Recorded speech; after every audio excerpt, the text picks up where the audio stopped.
আসসালামু আলাইকুম everyone, welcome back to my channel. আজকে চলে আসলাম জাপানিজ একটা প্যানকেক রেসিপি নিয়ে।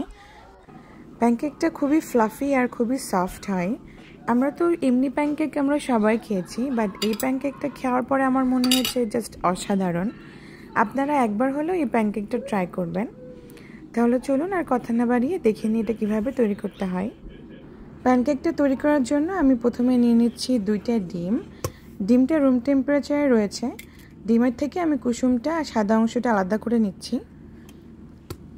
কুসুমটা আরেকটা বাটিতে নিয়ে নিলাম। এখন কুসুমটার ভিতরে আমি কিছু ইনগ্রেডিয়েন্টস অ্যাড করব।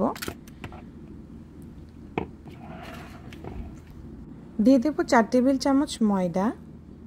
এখানে আপনারা আটাও ব্যবহার করতে পারেন, তবে ময়দাটা ব্যবহার করাই বেস্ট। সামান্য একটু লবণ দিলাম আর 1/4 টিস্পুন ভ্যানিলা এসেন্স দিয়ে দিলাম। এখন 1 টেবিল চামচ দুধ দিয়ে এটাকে আমি ভালো করে মিক্স করে নেব। যখন দেখবেন মিক্স করতে করতে একটা স্টিকি ভাব চলে আসবে, সেই পর্যায়ে স্টপ করে দিতে হবে। আমার কাছে মনে হয়েছে যে আরেকটু দুধ লাগবে, এই জন্য আমি এখানে আরও 1 চা চামচ মতো দুধ দিয়েছি। ঠিক এরকম একটা স্টিকি টাইপের ব্যাটার হবে। এখন এটাকে আমি একটা সাইডে রেখে দেব। এখন ডিমের যে সাদা অংশটা আমি আলাদা করে রেখেছিলাম, তার ভিতরে অল্প একটু লেবুর রস দিয়ে দিলাম, সামান্য একটু 2-3 ফোঁটা দেওয়ার পরে এটাকে আমি এখন বিট করব। যখন বিট করতে করতে এরকম সাদাটে হয়ে যাবে, সে পর্যায়ে একটু একটু করে চিনি দিয়ে আমি এটাকে বিট করব। তো আমি এখানে মিষ্টির জন্য চিনি ব্যবহার করেছি 2 টেবিল চামচ। চিনিটা একবারে বেশি দেওয়া যাবে না, অল্প অল্প করে চিনিটা অ্যাড করতে হবে আর বিট করতে হবে। যখন দেখবেন এরকম ফ্লাফি হয়ে গেছে আর আপনি যখন এই বাটিটাকে উল্টাবেন তখন এরকম পড়বে না, তার মানে বুঝতে হবে আপনাদের এগ ম্যারিনেডটা তৈরি হয়ে গেছে। এখন আগে যে বাটারটা আমি তৈরি করে রেখেছিলাম তার মধ্যে এটাকে আমি মিশিয়ে দেব। অল্প অল্প করে মেশাতে হবে, ওভার মিক্স করা যাবে না, জাস্ট আলতো হাতে মিক্স করে নিতে হবে। বেশি ওভার মিক্স করলে কেকটা বেশি ফ্লাফি হবে না আর লিকুইডই হয়ে যাবে, তখন চ্যাপটা প্যানকেক হয়ে যাবে, ফ্লাফি প্যানকেক হবে না। এখন সব কিছু আমি একবারে ঢেলে নিয়েছি আর এভাবে আলতো হাতে মিশিয়ে নিচ্ছি। এটা এখন যখন মেশানো হয়ে যাবে সে পর্যায়ে আমি একটা প্লাস্টিক ব্যাগের মধ্যে এটাকে আমি ভরে নেব। ঠিক এরকম একটা কনসিস্টেন্সিতে চলে এসেছে। এখন একটা প্লাস্টিক ব্যাগের মধ্যে আমি এটাকে ভরে নিচ্ছি।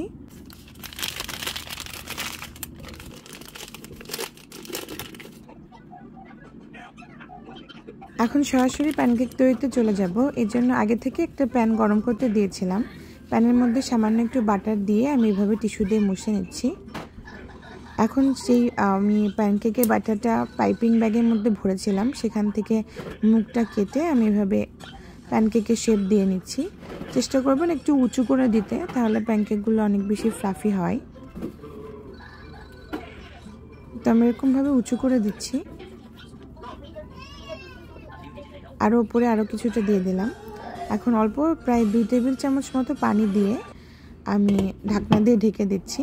এতে করে প্যানকেকটা অনেক বেশি সফট হবে আর ফ্লাফি হবে আর নিচে পুড়ে যাবে না।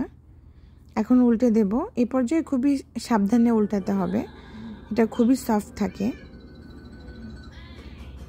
উল্টানো হয়ে গেলে আবার 1 চা চামচ মতো পানি দিয়ে আমি আবার ঢাকনা দিয়ে ঢেকে দিচ্ছি। আরও প্রায় 1 থেকে 2 মিনিট মতো কুক করে নেব। এটা আমাদের কুক একদম হয়ে গেছে। এটাকে এখন নামিয়ে নেব। আমি যতটুকু ব্যাটার বানিয়েছিলাম 2টা ডিম দিয়ে, সেটা দিয়ে আমার মোট 6টা প্যানকেক হয়েছে। এখন প্যানকেকগুলোকে আমি সার্ভ করে নিচ্ছি। সাথে কিছু স্ট্রবেরিজ আর ব্লুবেরিজ দিয়ে দিলাম যাতে দেখতে সুন্দর লাগে। এখন উপরে কিছুটা বাটার দিয়ে দিচ্ছি আর উপরে আরও কিছুটা আমি মধু দিয়ে দিলাম। এভাবে প্যানকেকটা সার্ভ করা হয় একটু মধু বা মেপল সিরাপ দিয়ে। এই যে দেখুন কতটা সফট হয়েছে আর টেস্ট তো অসাধারণ হয়েছে। এই ব্রেকফাস্টটা তৈরি করা খুবই ট্রিকি, অনেক ঝামেলা করতে হয়, কিন্তু তারপরে যেই রেজাল্টটা আসে মানে মাশাআল্লাহ, আমার এমনি প্যানকেক খাওয়ার কথা এখন মনেই হয় না, শুধু এটাই খেতে মন চায়।